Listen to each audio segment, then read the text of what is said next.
استا دیل دیل کنم خجان تا دیل دیل کنم استا دیل دیل کنم خجان تا دیل دیل کنم وس خصوص قدیر بیان درمی خودر دیل کنم وس خصوص قدیر بیان درمی خودر دیل کنم استا دیل دیل کنم. بیننده های عزیز و گرامی تلویزیون شرق گلوبال اچ‌دی سلام.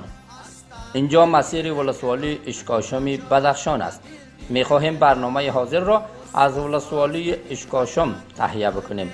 ولسوالی اشکاشم یکی از ولسوالی های مرزی ولایت بدخشان می باشد و در مرز تاجیکستان قرار دارد و ناحیه نیز با همین نام در تاجیکستان است. ولسوالی اشکاشم 46 قریه دارد و در سال 1399 جمعیت آن 15677 نفر اعلان گردیده است. باشندگان اشکاشم تاجیکند و به زبان دری و اشکاشمی صحبت می‌نمایند. آمدیم با ولسوالی اشکاشم. ولسوالی اشکاشم بدخشان یکی از ولسوالی های مرزی افغانستان می باشد که دریای آمو بین افغانستان و کشور تاجیکستان مرز واقع شده است. درست در عقب بک‌گراند دریای آمو هست و مرز تاجیکستان. ما گفتنی های مردم اشکاشم را از رسم و رواج ها، از فرهنگ و عنعنات و کلتورشان تقدیمتان میکنیم و زندگی مردم اشکاشم را به تصویر خواهیم کشید.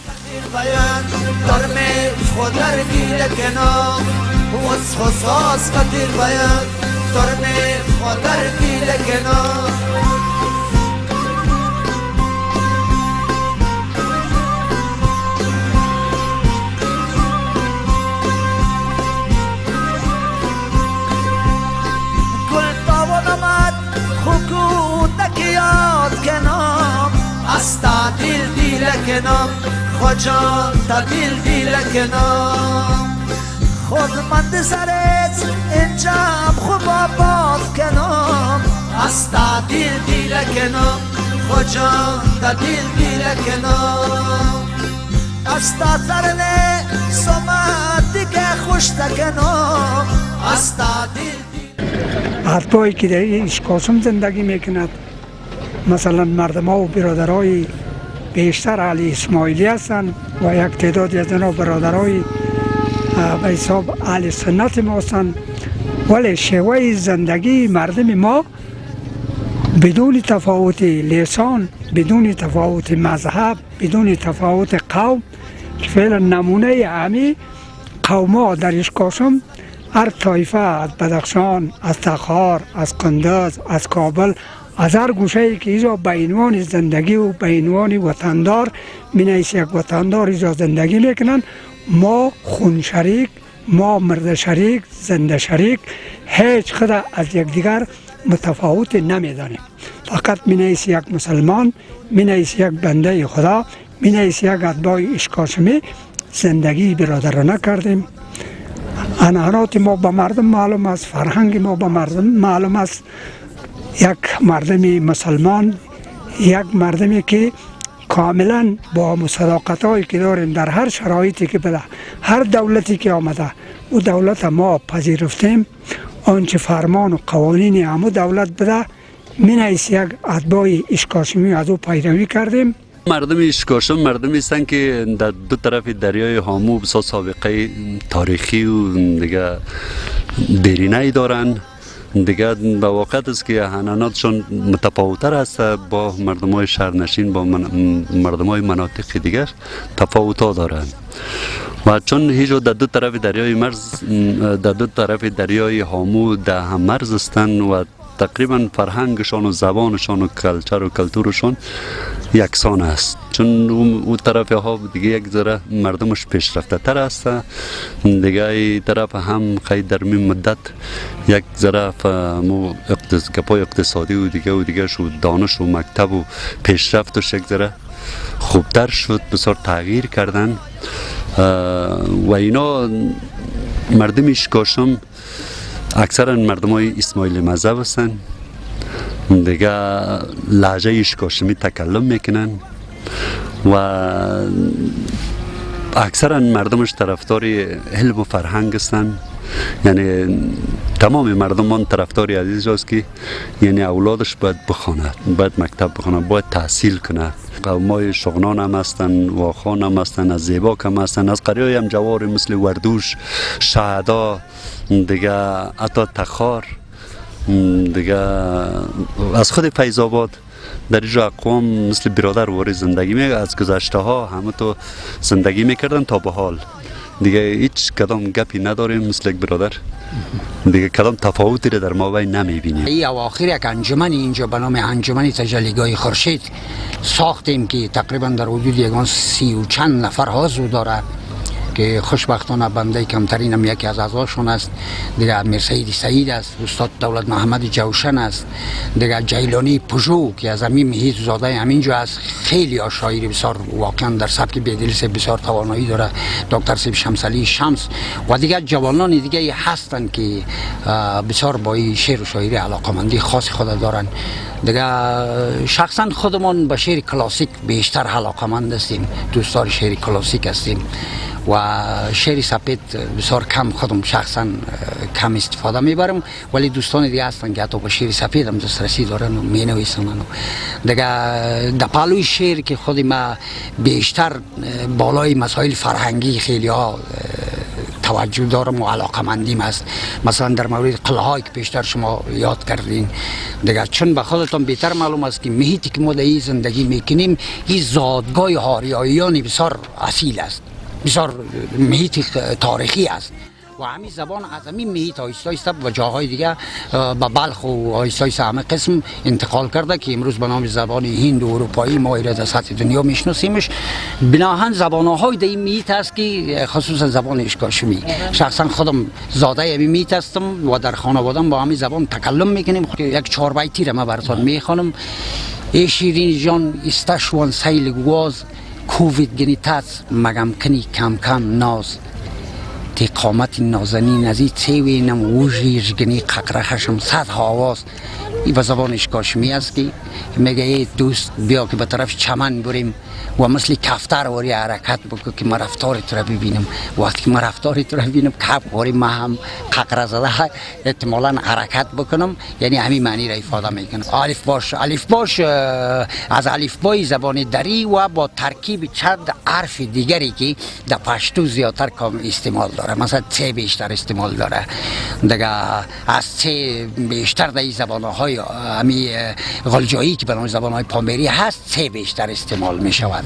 اینجا که دواخانی هم هست، اشکاشمی هم هست، شاهنانی هم هست، سنگلیجی هم هست، منجانی هم هست و از گلامی هم هست که همینا شامل همین زبان ها می شوند. در اینا هستند بعضی حرف هایی که اونا اصلا در فارسی نیستند.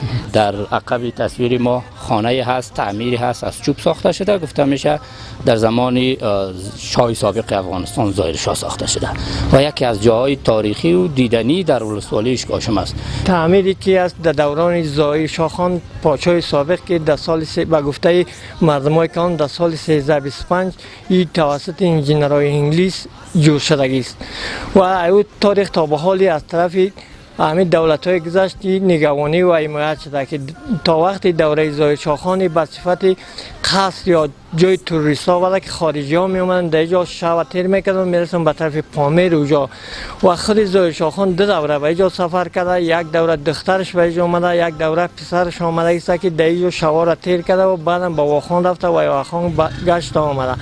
بعد دوره حکومت ظاهر داوود در دوره حکومت خلقی های به صفت خانه دفتر حزب بود به حساب دیگه کمیته حزبی ولسوالی اشکاشم در اینجا ایجاد شده بود که تا دوره حکومت خلقی ها. بعدن که دوره استاد ربانی در اینجا آمد، استاد ربانی را به صفت میمانخانه ایجاد کرد که هر اتباع خارجی توریستا و حساب خبرنگارا که میومدن در اینجا جابجا و بعدن از اینجا کارشون آغاز میکنن که این نگهبانی از طرف اونا صورت گرفت. بعد یک دوره به صفت میمانخانه به یک دفتر خارجی داده شد که یک 7-8 سال او در داخل ازی بود. بعد در دوره حکومت آقای کرزی دیگه این به صفت کلوپ سرحدی یا به حساب میمانخانه کندک سرحدی در اینجا بود که هر میمانی که از کشور خارجی می آمد اینجا شب تیر میکرد و صبحش دیگه به کار خود آغاز میکرد. دیگه در طول تاریخ از طرف همه حکومت ها نگهبانی شده و تا بال هیچ تخریب نشده. مقصد ترمیم 3 دفعه صورت گرفته که ترمیم اولش خواهی بین رفت، با دوباره را در دوره سید نجم الدین واثقی را ترمیم کرد. این تعمیر از چوب ساخته شده است که مکمل دارای 3 اتاق، 1 دهلیز و 1 تشناب می باشد. دیگه اطراف از این کلام مسطح و کلام دیوالی نداشتید. در دوران‌های حکومت آقای کرزی چارگرد از این دیوال شده و یک آتش گردید. اگرنه یک ساحه باز بود به خاطر تروریستا و هر کس که می‌آمد در این ساحه سیل ساعت تریش میگه به خاطر که دریام زیر پاش است و خوب یک جای گوهراست. یکی از آثارهای قدیمی که در اشکاشم وجود دارد همین تعمیر ماندگی است دیگه.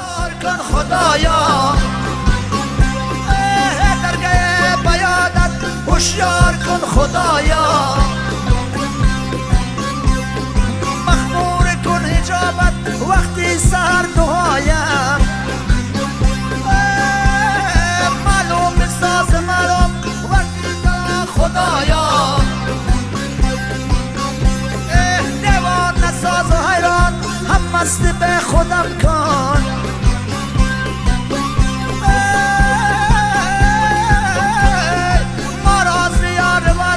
سرشار کن خدایا، ما را ز خواب غفلت بیدار کن خدایا، ما را ز خواب غفلت بیدار کن خدایا. باشندگان اشکاشم اکثرا پیرو مذهب اسماعیلیه اند و مزارات پیران و پیشوایان این مذهب در اشکاشم اماکن متبرک نزد مردم است و سالانه با آنکه فقر و تنگدستی از این رسم رنگ برده است، اما با آستان مقبره پیشوایانشان می نشینند و مراسم مذهبی عبادیشان را برپا می دارند. گذشته رسم به همی بود، عنعنات به همی بود که مردم به زیارت ها و به جاهایی که پیششان مقدس بود باورمند بودند، متبرک بود، انواع و اقسام تیکه ها را بند می کردند و با هر سال نو در نوروز تیکه ها جدید می شد و اینجا که قسم دیده می شد بسیار تیکه های رنگارنگی مردم ادمنی را بند کردن. نمی پیری شاهزاده‌الدین نام داره، زیارت است. تقریبا سن من 65 ساله آدم شدیم، ازم پدر و بابا اینا هم شنیدیم که به حساب از این کلام تاریخچه‌ای نداره. ممتا به نام پیری شاهزاده‌الدین است، بسیار یک زیارت بلند است، بسیار یک زیارت دیگه با سجره است، مگم تاریخ نداره. گذشته است بسیار یک زیارت خوب بود، اطراف از هم در دیوالش بسیار خوب بود، مرقه داشت، به حساب از اینکه حتی همه مردم اولی هم پشت از این میگشتن، دای خیرات میکردن، مردا به نوبت خود خیرات میکرد، زنها به نوبت خود دایجو خیرات میکرد، جمع آمده ها میشد، بسیار دیگه همون رسم و عنعنات و فرهنگ وطن مرد زن دایجو هم مراسمش هم میگرفت. متاسفانه از وقتا دیگه به حساب از اینکه این گپا به حساب دور مونده و کسی به حساب پشت از این گپا نمیگرده و این گپ هم لازم نیست که بگم که تا جای مردم کم عقیده شده، اینم باید نگویم. و گفتم که اینجا به حساب از این قسمی هم گذشته که فرهنگ مردم بوده، عنعنات مردم بوده، مردا به حساب الایده چی میکردن، خیرات میکردن، گندم جمع آوری میکردن، بازی گندم هم میدادن، مال میخریدن، گاو میخریدن، با به حساب از اینکه اینجا خیرات میکردن، دیکا بار میشد، هر کسی که برای میگذشت بیاد جو بیا خیرات بخو بعد بره این طریق گپا بود. با به تعقیب مردا که خیرات میکردن، زنها جمع میشدن، بیبی زنا بودن دیگه، در گذشته زنکای خوب بودن، با اونا به حساب از این ما به اصلاح وطن بعد میگیم، بعد پخته میکردن. و پیشتر هم به شما داوری کردم، گفتم که از این وقتا دیگه یک ذره به حساب از این گپا کم شده. در گذشته ها میگه همین پرستش زیارت کی بالا میبره ملنگش، پیشتر امکانو داشت، ملنگ هم داشت همین زیارت. همین بیرق‌ها را به حساب از این کالای خشرو و خشرنگ در اینجا به حساب سخت میکرد که مردم بفهمه که نمیجا زیارت است. درسته؟ در مورد برندش بگین یا برای نشست بود دیگه من یا نه؟ اینجا صاحب این برندش، این برنده به حساب از که سال نو که در اینجا میشه، باز سال نو که میشن نوروز میگویم هستیم، به حساب همین عنعنات و وطن خود ما شما سال که نو میشد اینجا به حساب پیشا که بود بسکشی میشد، مردم جمع آمد، از قریه رود میگویم، قریه شوالدار میگویم، این مردم ها جمع میشد در اینجا بودن، اسباب مردم خرنگ میداد، مردم اسب نگاه میکردن، بسکشی میشد. با تا ساعتی به حساب از اینکه 12 بجه را مردم در سال ساعتریش بود. با ساعت می‌دیدن از طرف شاو که چی وقت در خونه می‌دارای در سال نو. با در وقت به حساب بازی که ساعت هم می‌دیدن که 11:30 بجه مردم در خونهش می‌دارد. با مردم می‌آمدن دای برنده که شما پیشتر آوری کردن دای برنده می‌شدن. بعد دایو به حساب بازی که همون خلیفه مذهبی ما دعا می‌کرد. دعای به حساب سال نو هست. دعای سال نو می‌کرد و با همینجا مردم دیگه آمین می‌گفتن.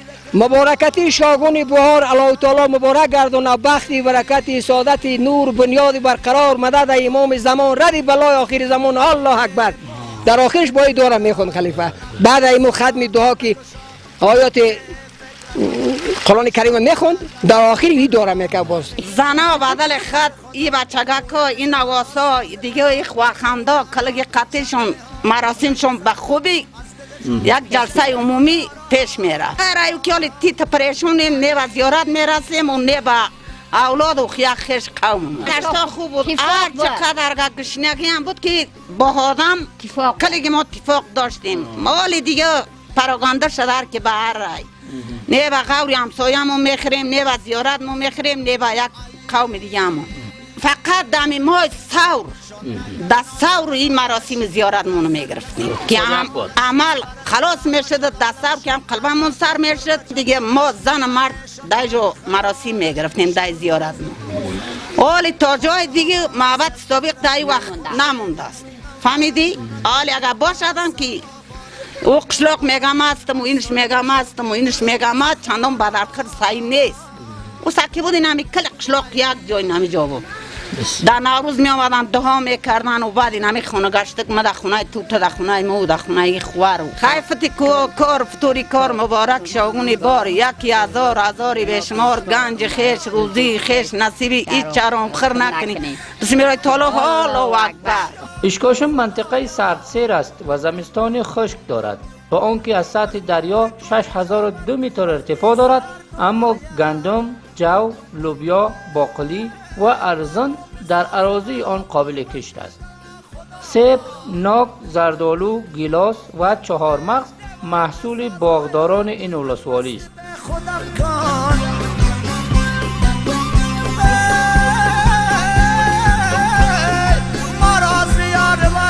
سرشار کن خدایا ما را ز خواب غفلت بیدار کن خدایا ما را ز خواب غفلت بیدار کن. از نگاه سوگل جایچی و چیزش تفاوت کرده از نظر به خنکی های سالهای قبل. اینجا بسیار خنکی بسیار شدید داشت، برفباری داشت. این سالانه در مسیر از رای مابین اشکاشم و نیتم و خوشباک و زیباگمان اینجا سر سرداوه میگیم میانکو میگیم که در اینجا سال 1-2 نفر اینجا سرد میزد، بسیار هوای یخبندان داشت و دو سالایی بود که در اینجا درخت، زراعت، باغداری این چیزا وجود نداشت. اما حال وضع هوا نظر به گذشته تقریبا 50% تفاوت کردگی است. مال با او حد نیست چون سرک من هم قیر شدگی است و دیگه باغداری و درختداری و دیگه چه زیاد شدگی است. هوا خوب است. باغداری خود دمی سالهای آخر دیگه یک ذره رواج پیدا کرد. حالی دیگه خوبترین سیب دارد این منطقه من، اشکاشمون دیگه زردآلو دارد، دیگه گیلاس دارد، دیگه هالبالو دارد، چهارمغز هم کم کم رواج یافتگی است. دیگه ناک، دیگه همرود اینمی میوه است که در اینجا دیگه خوب نتیجه دادگی است و مردم علاقمندی دارن و از این باغداری میکنن. دیگه در حساب زراعتش تقریبا در گذشته یک ولسوالی زراعتی بود. با واقعیتش خوبترین گندم داشت که گندم سفیده که اشکاشم در سطح بدخشان شهرت داشت. حالا نه و تخمی گذشته نیست و حال چیز تخمای زراعتی است و دیگه است گدوات شده است و او تخم گندمی که تقریبا 40 سال پیش داشتیم او تخم دیگه نیست دیگه در اینجا. 80% مردم ما به زراعت اشتغال دارن، به مالداری اشتغال دارن. استا دل کنم خجان تا دل کنم استا دل کنم خجان تا دل کنم وس خصاص قدیر بیان در می خودر دیل کنام وس خصاص قدیر بیان. مالداری و دامپروری یکی از بخش‌های مهم پیشه این مردم می باشد و از شیر حیوانات قرود و از پشم آنان انواع لباس‌های مورد ضرورت را آماده می نمایند. بافندگی و ریسندگی هنر دستان هنرمند زنان اشکاشم می باشد. تمام اکثرا چیزها را خودشان تولید میکردن. به طور مثال لباس از پوست آهو را شکار میکردن برای خودشان.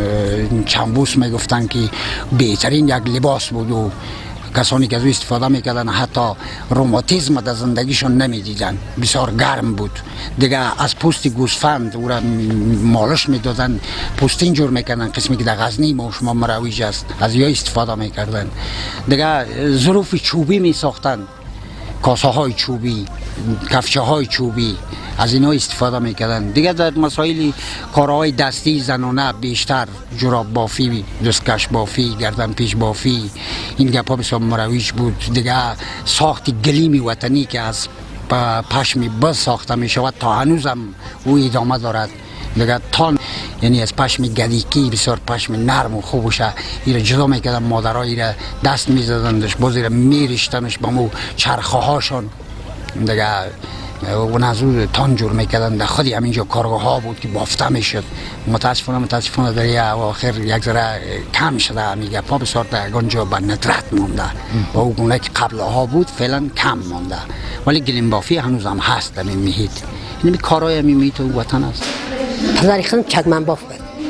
باز باید رفت اینوری که تایتون همی چیا برمدی، نمی بند است و زور بند است و نمی جراب است و کوشک است و دستبیله است و گردن پیچ است و جاکت است. نمی ناست مردا سان هم میاین، نمی زنان میرن یک داده تو سر میکنه، هیچ چند است و چند است میخیدن میرن اینو را قطعی همی تار میزنن قلم و گفته اینا دختر میشه. این برای دامن و پاچه دستوزی میکنی به اخنی زنونه در کسی خرد مردونه میگیم زنونه کجا اشتا میریش موری کو چرخ پرمگون شد بچم سب چرخ بود که تا دیگه سنبک میدن موری کو چرخ و کو چیوالی این همینا برمگون دستوزی ندن اینا سو این همینا سن و کسای تو این همینا می بنده او وقتا چرخ بدالی نیست مولا و ریش میکنی اونا گفتای تو میشکن بی میچکیش گفتای تو بازار رنگ میخری رنگ مازی میکنیش کنه. بعد از اون گفتای یک کستورم بیاری و خودم میکنم یک کستورم بیارم گفتای 3-4 دانه کم میارم گفتای تو مالیدم میاری مالیمش گفتای تو میشد نمد پس گفتای تو نقد میکنیم که آبش به تخت با پس از اون راستش میکنیم. خیلی افتاد باشه در 4 نباشه در 5-6. یک وقتی خدم بچه من توی کردم یک نمد کردم بردانش در بارک بوشکارم کنی زغیرش در تویش. ولی وقتا رفت یک اولی نمیکنه کسی. من باعث نماینده امی مارکت هستم. دیگه اسمم شایما نعیمی هستم و فعلا هم خیاطی میکنم. بیشتر دختر خانمایی که 12 خواندگیسن 14 خواندگیسن بخش از صنف به بالاست دیگه تماما بیکار سن نمیج آمدگیسن که با ما خیاطی یاد بتین. خدمت 100% که بوی خیاط چیز باشم نیستم، فقط کاری میکنیم که یک کم کاری بینا شود، مصرفیت شود. دیگه بخش پرده‌دوزی دارم، کالا میدوزیم. دیگه رستوران هم بخیر خوبی فعال کنیم، سر پا شویم. زیاد کوشش داریم. خدمانی سبدکاست که خیلی مقبول بافته میشه توسط دختر خانم‌ها یا خانم‌ها بافته میشه، میارن در اینجا به فروش میرسه. دیگه جاربازن که از این به خاطر دیگدان رفتن یکی از لوازم ضرورت خانم‌هاست که در خانه استفاده میکنن، به خاطر دیگدان رفتن است. از این استفاده میکنیم دیگه در اینجا به فروش میرسه. زیاد دیگه لوازم هستن که خانم‌ها میارن، جاکت میبافن، دستکش میبافن، جوراب میبافن، چیزی است که میبافن به فروش میرسه. یک رقم علف است، زمینا سبز میشه. وقتی که زمینا نزدیک رسیدن گرفتن در سبزی میرن میچینن از جا و دختر خانم بافته میکنن. این رسم رعنات خیلی قدیمی اشکاشم زمین است که مردم از خیلی استفاده میکنن، به خاطر زیادی گل میندازن دازی. ولی از این هم که در وقتی عروسیا دازی گل میندازن زیادی به خاطر رسم رواج، اما کالاهایی که دوخته میشه برنگشان از اینا استفاده میکنن. خاطر دیل کنام استا دیل کنام خوجان تا دیل کنام استا دیل کنام خوجان تا دیل کنام اس خصاص قدیر بیان ترمه خاطر دیل کنام ما زیادتر همی چیزایی که در بدخشان یافت میشه دیگه یافته های بدخشان ما به نمایش میگذاریم، اینجا سودا میکنیم، فروش میکنیم که هیچ چیزایی که شما در دکان ما میبینیم هم در مرکز بدخشان ساخته میشه و هم در ولسوالی دوردست بدخشان ساخته میشه و ما از اونجا از اونا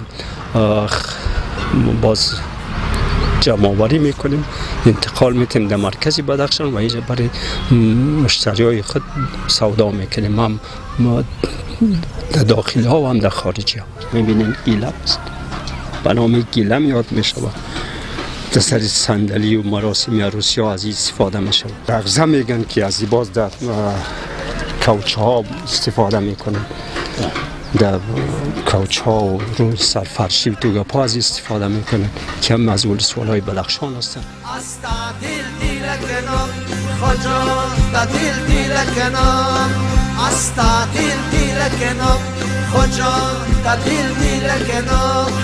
بس خصاص قدیر بیان درمه خودر دیل کنام بس خصاص قدیر بیان درمه خودر دیل کنام